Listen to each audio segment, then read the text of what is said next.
Ah, vous voilà de retour. Je dois vous prévenir que ce qui ne suit n'est pas pour les âmes sensibles. Où en étions-nous? Ailira était morte sur la table rituelle de Caladwen. Billy, fou de rage, avait commis l'impensable.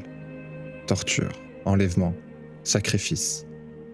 Caladwen, elle, la prêtresse au sang pur, fut torturée pour ramener Ailira à la vie. Le rituel fonctionna, mais Ailira respirait de nouveau. Mais ce qu'elle avait vu derrière ce voile, ce qu'elle avait vu dans l'au-delà, ce quelque chose l'avait suivi. Il était temps pour nos aventuriers de reprendre la route. Et cette fois-ci, c'était pour se venger. Reprenons.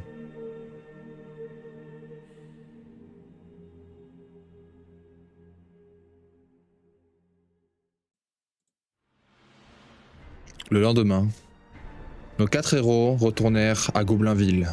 Après des heures de marche, ils y sont. Cette fois-ci, ce n'était plus pour enquêter. C'était pour détruire, se venger. Et discrètement, ils s'infiltrèrent. Silencieusement, ils assassinèrent les gardes, les villageois. La vengeance avait un goût de sang.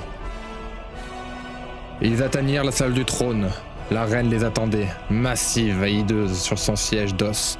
Mais cette fois, ils n'étaient plus des prisonniers. Ils étaient des bourreaux. Ailira frappa la première. Toute sa haine, toute sa souffrance canalisée dans un torrent de magie pure. La reine hurla sous l'assaut. C'était personnel. C'était pour la larve. C'était pour l'humiliation. C'était pour tout. Et puis, Ailira lança un sort d'agrandissement sur Pedro. Le nain devint géant. D'un mouvement, il saisit la reine par la taille, l'arracha de son trône et l'écrasa à travers le sol dans un fracas dévastateur. La reine ne se releva pas. Mais la victoire fut de courte durée. Le vacarme avait alerté toute la ville. Des centaines de gobelins affluaient de partout. Torches et lames brandies. Ils étaient submergés. Ailira vit les tonneaux empilés contre le mur. Une idée folle. Elle lança un sort de feu. L'explosion fut monumentale. Flammes, débris, gobelins projetés dans tous les sens. Mais la grotte commença à trembler. Tout s'effondrait autour d'eux. Ils n'avaient plus de sortie. Ils coururent, mais celle-ci était trop loin. Ils allaient mourir ensevelis. Et puis, ils virent une trappe. Sans réfléchir, ils sautèrent à travers. Une glissade interminable dans les ténèbres, comme un toboggan de pierre, les entraînait toujours plus profond, avant de les recracher dehors, dans une forêt inconnue. Et après un jour de marche à travers les galeries, nos 4 héros émergèrent face à une montagne, et dans son flanc, une cité. Karaz Anul, cité des nains. Des portes hautes de 10 hommes, des terrasses d'enclumes, des halls majestueux plongeant dans le cœur de la roche.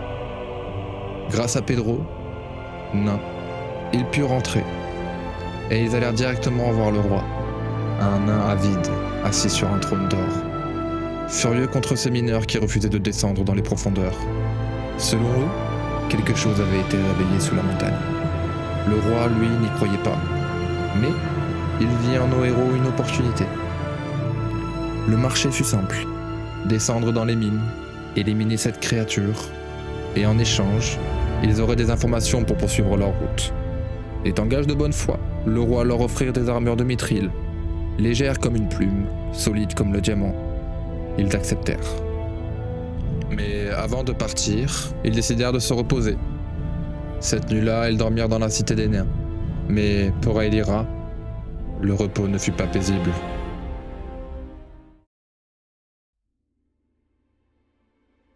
Dans son sommeil, elle vit Caladwen. Le fantôme de la prêtresse lui apparut, non pas en colère, mais triste. Elle lui révéla la vérité. Caladwen avait eu une mission. Récupérer un Silmaris corrompu et sceller la créature qui s'y trouvait, au prix de sa propre vie.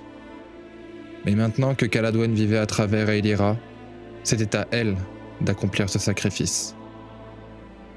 Caladwen lui montra la pierre, un Silmaris autrefois divin, désormais souillé par les ténèbres. Des veines noires le parcouraient. Une lueur verdâtre et malade pulsait en son cœur. Le mal était enfermé à l'intérieur, et il attendait. Puis, Elira vit son propre futur. Elle, debout, face à une araignée titanesque pétrifiée. Son corps se transformait en pierre, figé pour l'éternité. Le prix à payer. Elira se réveilla en sueur, mais n'en dit rien à personne. Elle savait désormais ce qui l'attendait. Le destin de Caladoine était devenu le sien. Mais comment dire à ceux qu'on aime qu'on ne reviendra pas? Alors elle garda le silence, et au matin, elle sourit comme si de rien n'était. La suite, comme vous vous y attendez, ce sera pour une prochaine fois.